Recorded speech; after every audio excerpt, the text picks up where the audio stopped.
inni dinqiin ajabalu jaabiin isinnibu ijoolleen ummanni jajallattoonni addunyaa irratti bebbeekaman warri karaarra hin jirre kun ganama gaafa guddaa yeroo sa'a 5 fi sa'aatii 6-7 amma zuurii gadi dhaqanii ulamaadhaa wajjiniin madarakiirra oolu. Ulamaa dhungataa of qarrasanii nu akkas jedhanii of gadhiisu.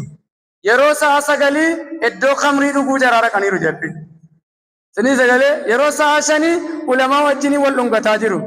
Ulamaa wajjiniin madarakiirra waa dabarsaa jiru sagantaa diinii. Yeroo sa'a 9 mana iddoo hoteelaati booyyee jiran khamrii dhuguu. Wanta diinii cabse zabanammaa jiru irraayyii kun jechaadha. Waan diinii cabse waan hubachuu qabnu jechaadha. Kun yeroo ganama sa'a 5 ulamaa wajjin madarakiirra jiru. Achirratti affeelamaarani madarakiirra affeelamaarani. Affeelamaarani hin jedhuudhaan.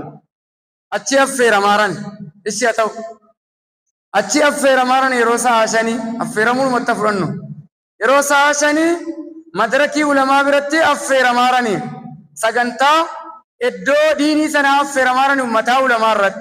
Yeroo sa'a 9 immoo khamrii dhuguu irratti affeelamaarani.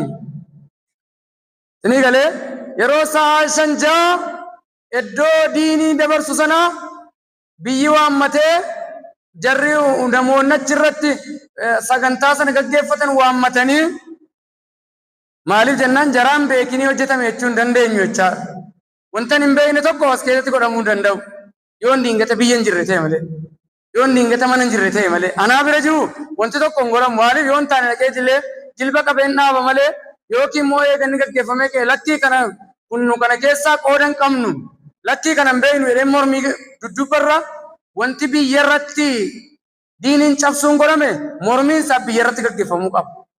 Maaliif biyya irratti haasoftu qophaatti akkasin taatanu jedhamti namni jarri baaxila dubbatan sun jarri baaxila gaggeessan sun biyya irratti haasaanii miti nuyi morminus biyya irratti haasa'uu qabna jechaadha.